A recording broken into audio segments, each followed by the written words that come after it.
Are side characters as important as main characters? Main characters drive the plot, but good side characters drive the main character and flesh out the rest of the story. And in the case of Dandadan, that's why Momo's friends Miko and Muko are simultaneously the least relevant and most valuable characters in the story. So in this video, I'm gonna analyze Dandadan's best side characters, discuss how they drive the plot without distracting from the main story, and explain why main characters are only as good as their side characters. And on that note, we need to start by talking about Dandadan's main characters and why they aren't that important. Because what Miko and Muko show us every time they appear in the story is that they are just as important to the main plot line of Okarun and Momo as the main characters are. Which might seem confusing because as the main characters, Okarun and Momo should be the only ones leading the story. But there's stories like Dragon Ball where one character basically carries the whole story, and then there's stories like Dandadan where we never really rely on a single character for everything that happens. We can see this in the growing cast of characters, and especially in the fact that Dandadan is led by two characters who always depend on each other and only grow because of each other. As early as episode 1, Tatsu establishes a central theme of characters supporting and complementing each other, as opposed to everyone supporting a metaphorical Michael Jordan of the team who basically does all the work.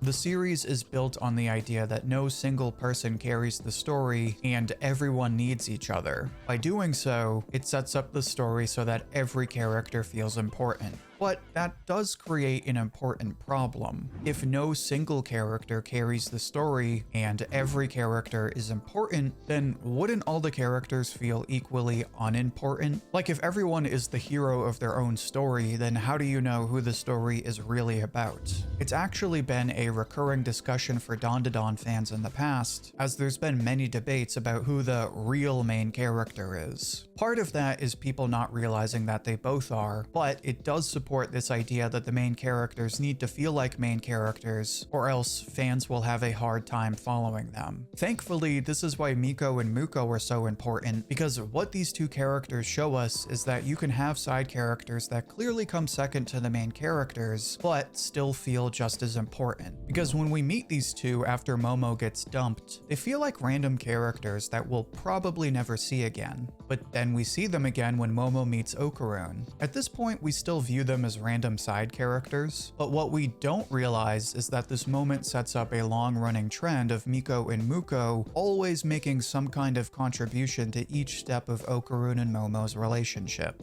In other words, Momo and Okarun's relationship is partly because of Miko and Muko, yet we don't even realize it because they work so well as supporting characters. A prime example of this is when Momo and Okarun accidentally kiss after bumping into each other, and before they can awkwardly change subjects, Miko and Muko were there to catch Momo kissing a boy. What's important to note about their reaction is that while they are shocked, they don't tease Momo right away. All they say is that Momo should have mentioned Okarun earlier, but Momo is naturally overwhelmed by their reaction and impulsively rejects Okarun before storming off. The two friends immediately look at each other as they realize that Momo is closer to Okarun than they thought. This is the first example of how Miko and Muko always seem to be present at each step of Okarun and Momo's relationship, but it also proves that they always seem to be partly responsible for pushing that relationship forward. They immediately support Momo and recognize that Okarun is someone she really likes, which sets them up to challenge Momo in the next scene when all of her girlfriends are teasing her. Actually, what's funny is that none of the girls actually bully Momo. It only seems like bullying because they're challenging Momo. In this moment, Momo is embarrassed about her feelings for Okarun and doesn't know what she's feeling. But as we just saw, Miko and Muko can already see that they're more than just friends. When they call Okarun Momo's boyfriend, it's obviously meant to tease Momo, but the underlying intent is to get Momo to be honest about her feelings. This is why when Momo rejects Okarun again, Miko tells Momo that she's in the wrong and that she's only being so defensive because she likes Okarun so much. This then helps Momo to see that she's in the wrong before she gains the confidence to open up around Okarun again. What we take take away from this scene is that Miko and Muko are an invaluable part of the story because not only do they challenge Momo so that she can grow and be happy with Okarun, but they also do it in a way where it feels like Momo can take all of the credit. And this is what I mean when I say you can have great side characters that feel like side characters. With any story, there's this constant struggle of balancing the focus between main characters and side characters. If you focus too much on every character being the hero of their own story, then it starts to feel like the main characters aren't as important as they used to be. On the other hand, if you place all of the focus on the main characters or their immediate friends, you run the risk of leaving behind side characters and making them feel completely pointless. Which is why it's so cool that Dandadan has characters like Miko and Muko, because they remind us that side characters don't need main character energy, and they can be just as important while still directing their efforts to the main characters. In fact, it's actually better to write side characters this way, because whenever they support what the main characters are doing, it drives us as readers to further invest in the main characters. A great example of this is when Miko and Muko show up in chapter 26. Actually, this is the first time anime fans started to realize just how iconic these two are, because it's when Miko does her little Sherlock Holmes routine. First, they show up after the fight against Nessie. They completely missed the fight. The show's over. But then they show up in a seemingly unimportant scene. Except it's actually pretty important. When they walk in, they call out Okarun by his name, rather than just calling him the Geek Boy, showing that they're on a first name basis now. Miko then does her routine where by process of elimination, she decides that Momo must be jealous of Ira getting Okarun's attention. It's funny because they don't have any real context, but they more or less figured out everything that went down with Okarun and Ira. And in the background, you can see Muko teasing Okarun. The irony is that Miko and Muko show up after all of the action, but they still affirm Okarun as Momo's not a boyfriend, and they even recognize Momo's feelings again, reminding us that they're always there supporting Okarun and challenging Momo. The same thing happens again when they meet Gigi and he implies that he's dating Momo. Whereas they were rushing to ship Momo with a new boy before, now they're challenging Gigi because they already support Okarun. This is a great example of side characters doing the work, so to speak, because Okarun isn't even in the scene, but he scores points because of the way Miko and Muko defend him. It shows us that he's clearly left a good impression on them, and they like him enough that they'll even defend him when he's nowhere to be seen. It makes us as readers only like Okarun even more. We even see this kind of thing again when Momo and Okarun run into Miko and Muko after the Evil Eye arc. They ask Momo about the mysterious volcano incident, and when she claims not to know about it, Miko mentions how this is the kind of thing Momo and Okarun love to talk about.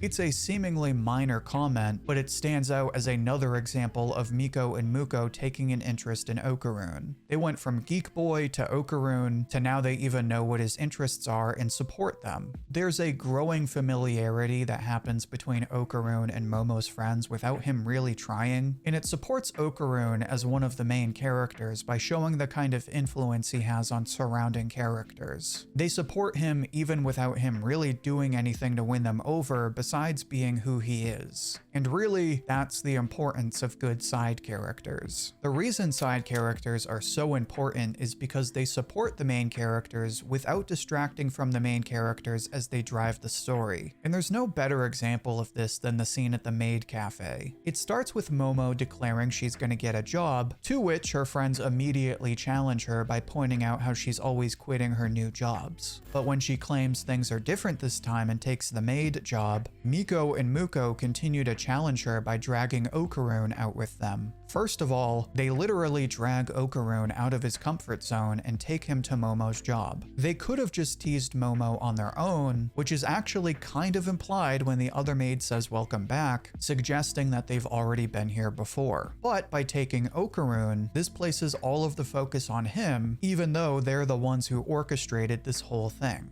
It also shows us just how much they support Okarun, because they go out of their way to show Okarun Momo's new job when he never would have known about it, meaning they want to see Okarun and Momo be happy. At the same time, they also come here to challenge Momo and test her commitment to her new job. They do this by teasing her as she meets requests like pouring tea, but also in the way they bring Okarun, so that Momo has to stay committed to her job in front of the person she's the most vulnerable around. But the best part comes after the fact, when Miko and Muko try to take Okarun home, but he stays behind so he can be with Momo. The two seem genuinely surprised, implying that they didn't even intend to push Okarun to look after Momo and are sincerely impressed with what he does. Of course, this is when Okarun offers to wait for Momo, claims to go home when she declines, shows up anyway because he didn't want her to walk home alone, and then the two of them walk home holding hands. The beauty of this scene is that Okarun gets all of the credit by staying behind even when Momo said it was okay, and it feels like he completely earned it when Momo holds his hand, but the reality is that this never would have happened if it weren't for Miko and Muko. Miko and Muko dragged Okarun out of his comfort zone so that he could see Momo outside of their usual routine, leading to Okarun putting himself out there. And they also challenged Momo to prove that she really has matured, which then leads her to growing closer to Okarun and proving that she is a completely different character from when she was crying about her old boyfriend in the first chapter. This proves that Miko and Muko are just as important to the main relationship as Okarun and Momo, but it also shows us why side characters don't need to have main character energy. By driving the plot in a completely peripheral role, Miko and Muko gain the favor of fans, while still letting Okarun and Momo take all of the credit as they grow throughout the story. They really have no relevance to the plot,